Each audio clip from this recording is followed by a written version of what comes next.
Sul, hello, and labas. Welcome to another episode of the Payne Family Ultimate Decades Challenge. The year's 1371, it's day one, and we're here at the Mackay house, although I want to be honest, really, Ciaran lost this property when he was accused of being a spellcrafter. He was run out of town. And so really, he shouldn't have this property, but I didn't have time to make a new one yet. So we can just say that he and Isla snuck back here, and that they're just like here for the birth, and then they are taking off, and they're hoping that nobody sees them here so that they don't get in trouble is kind of what I'm saying. But yeah, Ciaran is back along with his wife Isla, his much-loved wife, his second wife, in fact. His first wife passed away during the plague. And she then was cursed and trapped and frozen in time, pregnant. But now he has retrieved her from beyond wherever the curse had put her. And she is heavily pregnant. She should go into labor today. I am pretty sure. Isla is the same age as she was before she was cursed. Ciaran, however, is not the same age. He is about a year away from aging up into an elder. Yeah, oh my gosh. Is your belly that big before? Ciaran has done a little bit of magic to try and keep his youth as he was trying to stretch time, and he was messing with the boundary of the balance of life and death and all of that stuff. But he still is he is quite a bit older. He's 51 this year. And normally in my save with the amended aging that I have now, 51 is about when they become elders. So next year he'll become an elder. So he's had a little bit of an increase to his life expectancy, but not much. But Isla, on the other hand, she was frozen. So she is a young one. Oh, an ancient bloodline. I did not know that. Do we pass that on to our children? But yeah, these guys are going to be on the run soon, fleeing, I suppose, this area because they can't really face people here. Too much has gone on. So they'll be leaving this area, but I don't know where to put them. I don't know where they'll be moving to or what their lives are going to look like. So the results of the poll about what happened when Ciaran went beyond the veil to face Rhiannoch were pretty substantially in one direction. The idea that Rhiannoch would be reincarnated as a result of Ciaran's actions won by a landslide. It was like with the weighting, it was 117 in total votes for that result. The next highest was actually for Ciaran to not make it back from beyond the veil with 28 votes. And the next highest after that was for Ciaran to survive, but leave an opening through which Rhiannoch could come back eventually, which had about 20 votes in total. I think that what we can take from the results is that basically everyone agrees that there has to be some kind of consequence for messing around with the laws of nature the way that Ciaran did. And so yeah, that'll be the thing. There are a lot of ideas about how Rhiannoch might be reincarnated or when she might be reincarnated. And I think when I see her being reincarnated, I also see it taking a little bit longer. And, maybe not being such an immediate thing. Oh, you're going to go browse some books. Ciaran, do you want to go to the bathroom, my dude? Do we have autonomy? We must do, because she was just doing stuff. You're just sitting there pondering life. Listen, you've been through a lot. Nobody's saying that you haven't been through a lot. I feel bad for Ciaran because he was without his wife for like 15 years, and that was after his previous wife had passed away during the plague, the Black Death, I should say, because it's a lot easier to recognize the Black Death than to say, oh, the plague. There are lots of plagues around this time. In fact, there's another wave that's coming in 1374, I do believe. But yeah, I feel for him, basically, is what I'm trying to say. I think that for me as well, it would have been hard if I were him to let her just go on being trapped how she was trapped and then think to himself, oh, will I ever get to meet my own children? Will I ever see her again? And so I think that I understand why he did it. It also isn't really Ciaran's fault that the rolls went so bad. It just happened to be that the rolls were bad, and so therefore I blamed it on Ciaran's actions. But that doesn't mean that, like, he actually was the one who did it. Oh, he wants to ask her on a date? That's kind of cute. He just wants to spend time with her. But listen, Ciaran, we can't right now because we have to stay out of sight. Like, we've got to stay out of sight. We don't want people to know that we're here. So we're going to do this whole thing by ourselves. Actually, Isla, that's not true. We do need your mummy to come over because if not, we have the extra number that is a risk for us. Hello, come in, please. No. Oh, he does know her. He must have just forgotten. My game has been culling a lot of stuff lately, which I guess kind of makes sense. Yeah, you can be jokesters. I don't mind. I don't mind. You do what makes you happy. You guys spend a lot of time apart, so whatever speaks to your heart is what you should do. You go get the mail. You go say hi to her mom, who I thought that you knew already, because he wants to be friendly with a non-household sim, so that's just two birds, one stone, you know what I mean? And then Isla, you come back over here as well. She's dazed? Are you sick? I forgot that she had red hair. Isla has blonde hair. Okay. Will you please become part of my group? I am going to go ahead and cheat her labor to start because I've had to do a few things in the background and I just want to get it finitude. Why don't you actually, before we do this though, give her a big hug. Invite her to feel the baby. Oh, cute. Ciaran, mind your own business. Actually, Ciaran, you can come over here and be a part of this. We got rid of the mirror. We didn't want the bad luck. Oh, feel the baby, Mom. Because that's her mom. Oh, she's saying the baby feels healthy. Okay, let's do this. Look away, everyone. Oh my gosh, she's in labor. Can you believe it?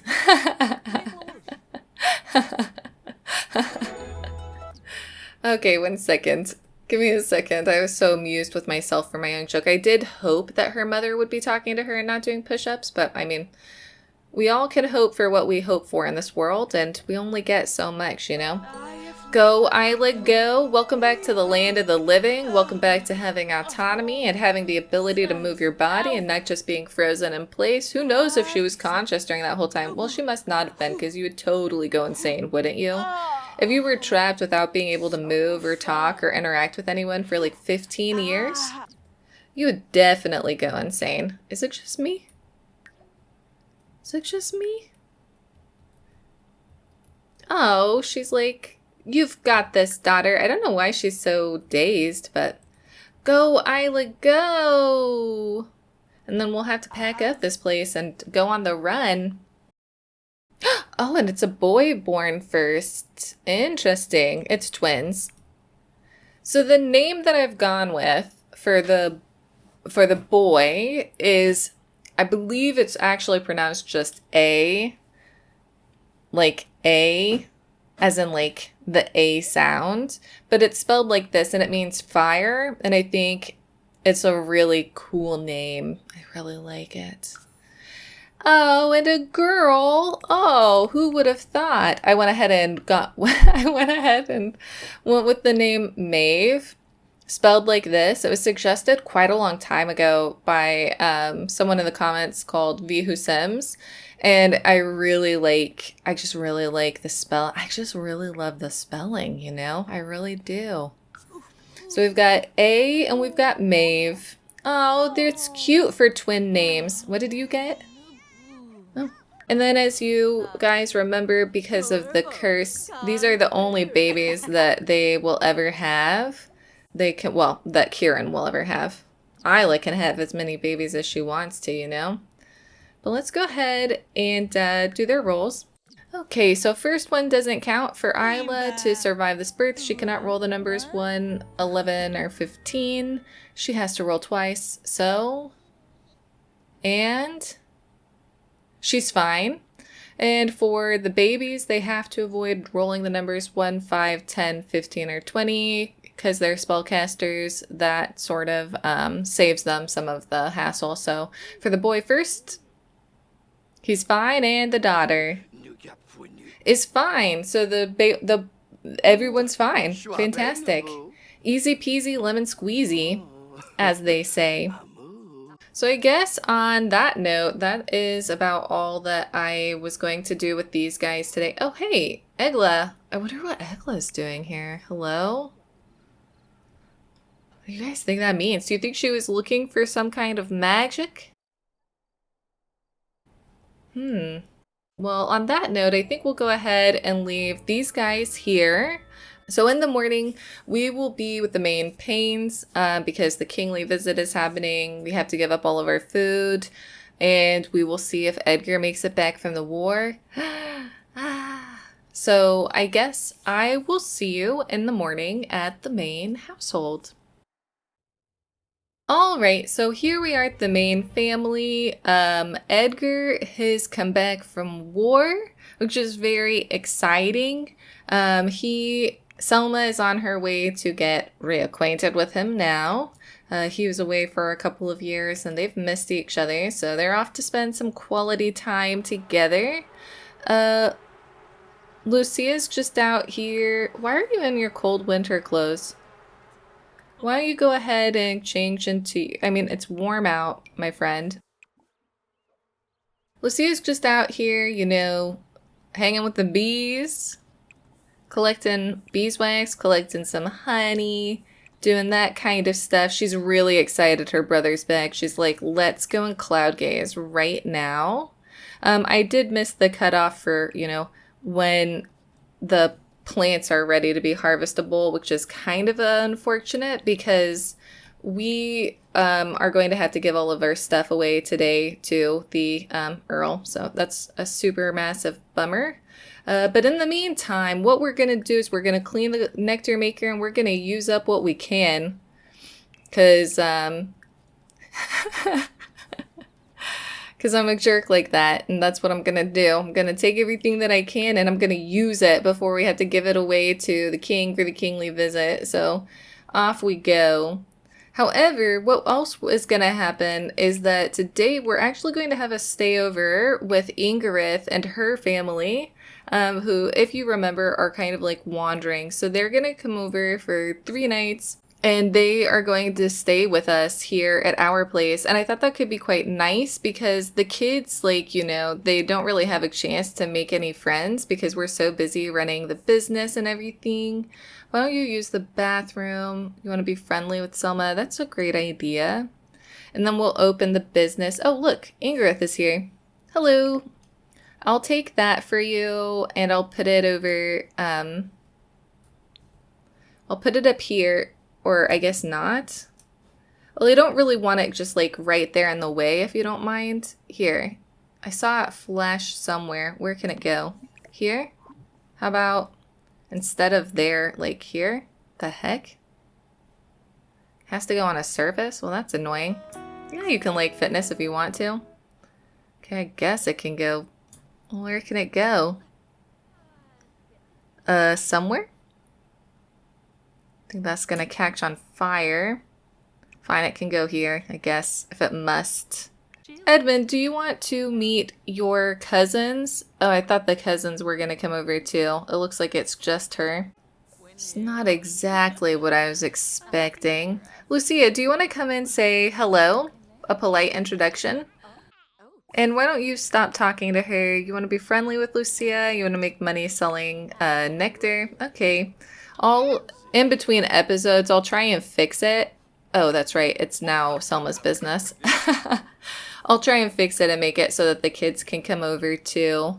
Because the whole point was that, you know, I wanted the kids to come over. It wasn't supposed to just be Ingrid, it was supposed to be everyone. But I've already tried to get this started now a couple of times and had to restart.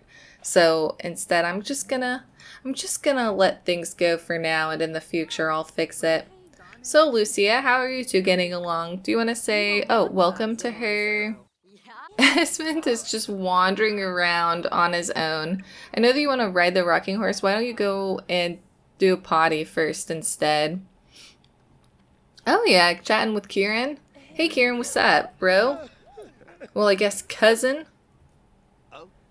Second cousin? Uncle? Uncle. Uncle. Cousin. Where did you get that from? That's not part of our food. Oh, a rabbit is in here. That's cute. Okay. Well, somebody else has come in, and that's pretty nice. Oh, Alec Blount. He was just away at war with Edgar, so I guess that makes sense.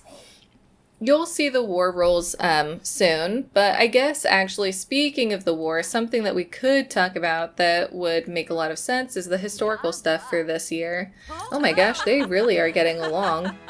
So basically, the reason why Ingrid is here is because she and Selma were from one creator, and the creator shared that basically they're adoptive sisters. One of them was taken in by the mother because she saw the magical potential that she had, and so she chose to adopt her, and so they grew up kind of as sisters, which is why Ingrid is here. She was supposed to bring her children, but I mean, you know, whatever. These things happen. I'll fix it for the next episode. No, don't, please. Beatrix, please. Instead, oh, it's such a beautiful day. Excuse me. Why are you not wearing correct clothes? Beatrix, you've clean up your mess right now. And then, oh, hey, Evelyn. I didn't know that you were out here. You go ahead and make that out there. It'll be really nice. So yeah, in terms of the historical things that happened, I might just like watch from Edgar's point of view because it's easier to not have to move around, even if it is a little bit less exciting. So a lot of things happened during this part of the 100 Years' War. So in 1369, John of Gaunt launched a chevauchée in Normandy. It was pretty limited though, and he retreated back to Calais quite quickly. In 1370, Charles V, that is the now King of France, his brother, the Duke of Anjou, led a force against the English-held territories in the south. And what happened that was interesting was that many local lords actually defected from English rule during this, which allowed the French to end up taking control of 3 towns that the English had been in control of. Edward the Black Prince was furious about this because his son's godfather, actually, the Bishop of Limoges, gave up the town he was in to the French, and so Edward the Black Prince took it as like a personal insult. 3 weeks after the French army left that city, the Black Prince took his own army there to besiege the city. John of Gaunt, actually our feudal lord if you've forgotten, he commanded the efforts, focusing on parts of the exterior wall that were built on softer limestone. And what they did was they placed mines under the wall, then set off the mines, which caused part of the walls to collapse. The city was stormed and sacked violently. It caused significant damage to the town, and it really does seem like the Black Prince was pretty enraged. In 1370 as well, the notorious Captain Robert Knowles was ordered to lead 4,000 troops to chevauchée around France. Basically, that whole group left at Calais in August, and they devastated northern France and approached Paris from the southeast. The French King Charles V did not want a direct battle, but he realized that the French had not been doing a great job with the war as it had been going on. And so he realized that what he needed was a military leader of his own that was decisive, that was in command. And so he chose this man named Bertrand to be the new constable of France. And he said, hey man, get things done. During that time, when the forces were not met by a French counterattack, the English split into 2. One group went north to pillage Lower Normandy, while the other group hung around the outskirts of the Paris area for a while until they marched lower south. idling as they tried to meet up with other English forces. Where things kind of went wrong for them is the English generals ended up fighting amongst themselves about where to winter. They disagreed to the point that Knowles led his largest portion of the troops for Brittany, while three other groups split off and broke into separate areas. During this time, Bertrand made a base at Cayenne, he'd gathered an army, and an ally of his that was nearby the English forces also marshaled an army at the same time.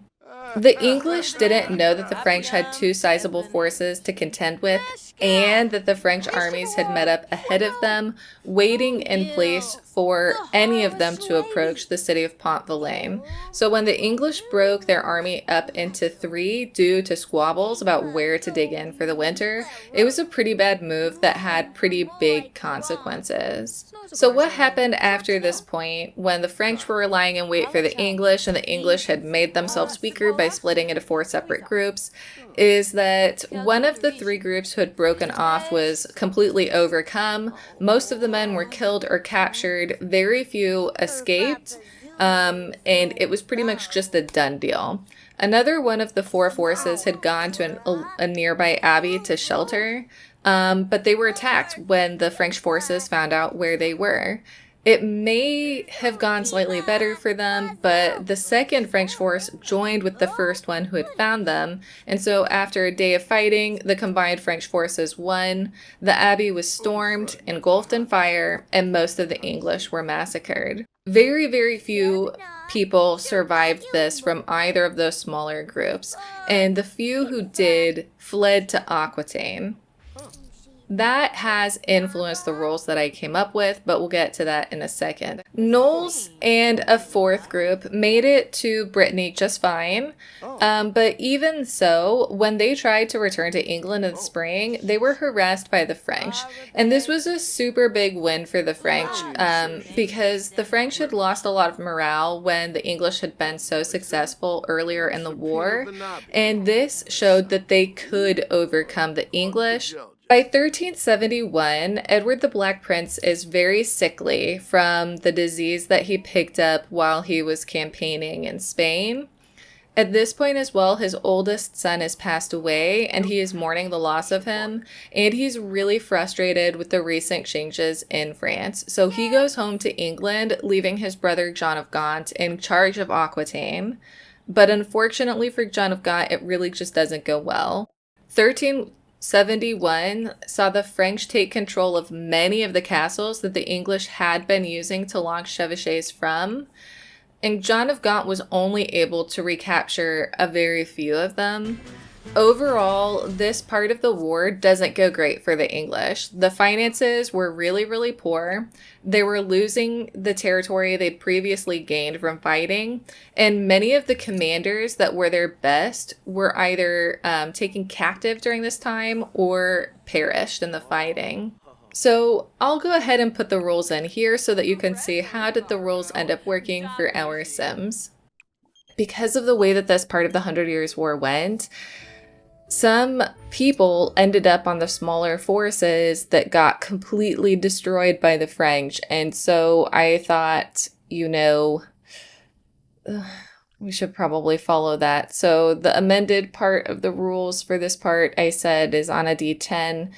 The numbers 1, 2, or 3 mean that you don't make it back because you were on that smaller group that got overwhelmed by the French. So Graham first.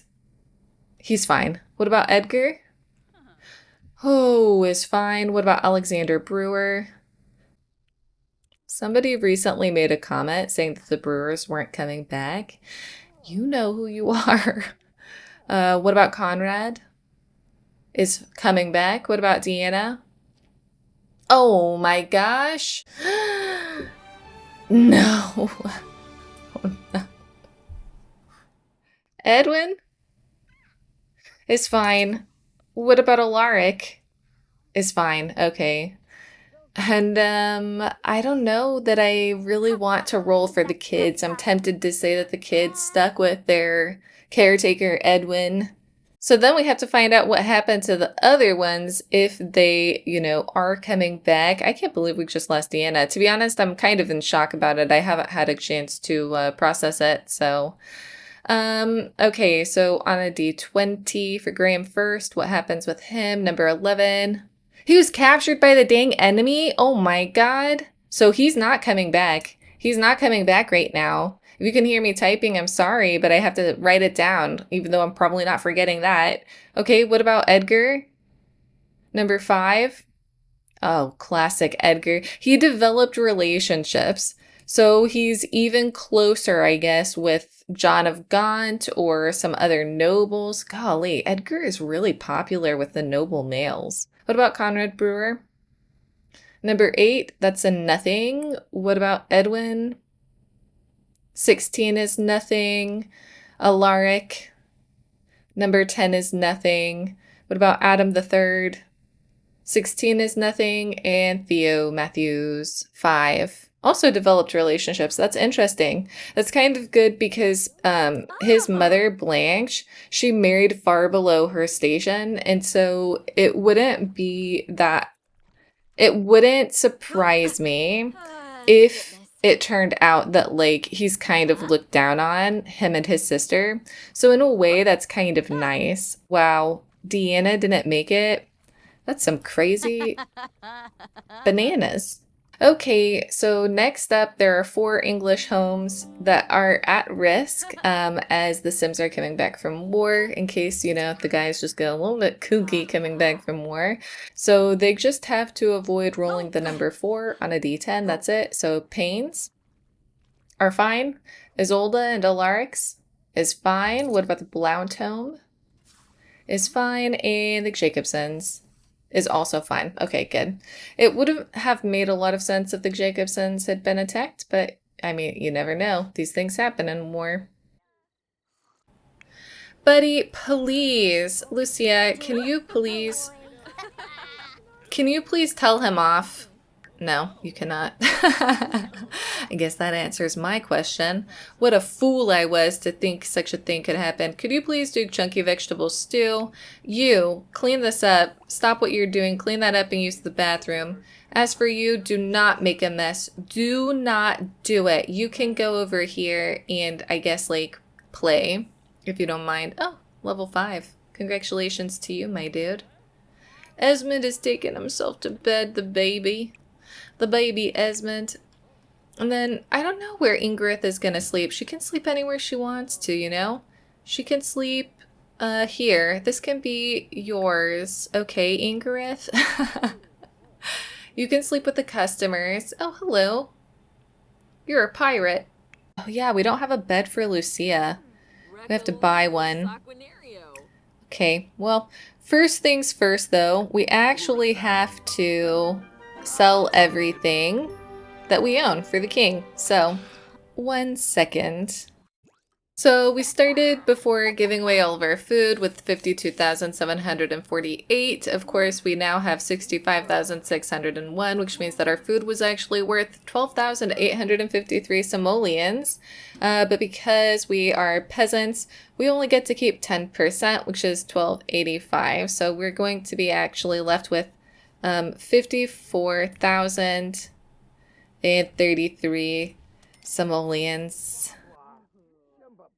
Dang. Are you two okay? Well, I guess that maybe that's a sign that it's time to close the business if you're stuck inside of each other, There you go, fellas. Oh, and we actually made, like, decent money today. And we improved.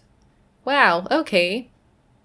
Oh, somebody must have bought meat. I just wasn't paying attention. Golly, bartending doesn't make you very much money. So we made 1088. But of course we owe 50% taxes, which means that we owe 554 simoleons. Can you please do what I asked you to? And why are you taking a bajillion years to eat? No, don't. You and your wife need to say hello to each other again. You could, go to sleep if you don't mind there, fella. Your sister's taken herself to sleep. Esmond's taken himself to sleep. And Lucia, you're doing fine. Did Ingrid go to bed? Yeah, she's put herself to sleep. And then Lucia, I know it's a bit weird because other people just randomly stay there, but you can go to sleep there if you don't mind. If that's okay with you. And I guess we'll pull this one to a close here. So it was kind of a pretty decent one, although in the background things were not super chill. As you saw, of course, at least none of the English homes had a consequence. I don't know if I included that because nothing ended up happening, but there was no consequence for any English homes throughout the entirety of this phase of the 100 Years' War. We did lose one sim to the war. It was supposed to be 2, but Deanna we were able to successfully plead for. However, Alexander Brewer did not make it back successfully. He passed away. Pate Smith, the oldest Smith child who only has one baby try, he did finally marry Taylor Rourke, the woman that we saw him go on a date with a long time ago. They had a son together who they named, I think Robert. Yeah, Robert Smith. And the child survived. So his only baby try was successful. He and his wife have moved to another area. He doesn't really like being in London since he's a bit more of a loner and he likes a quiet life. So he's moved to a different area out in the countryside to be the blacksmith there. And he's leaving the main blacksmith house that Graham built up to his youngest brother, Cade, who is now a teenager. In addition, Edward Woodhamps became a teen successfully. He ruled to marry and to have 5 children. Stephen Greystoke, Gerdinus and Agna of Narva, and Alfred Payne also all became teenagers. They all ruled successfully. They all ruled to get married. And Gerdinus and Agna rolled to have so many baby tries. Gerdinus rolled 10, Gerdinus rolled 7, and Agna rolled 10. The others had much more normal numbers, like Alfred Payne rolled to have 3 baby tries. Cole and Constance welcomed another baby as well. It was actually a daughter, and the rolls were totally fine. They auto-named it Miriam. I was away, so they had to do it without me, and I thought that was pretty cute, so I think we'll leave them with that name.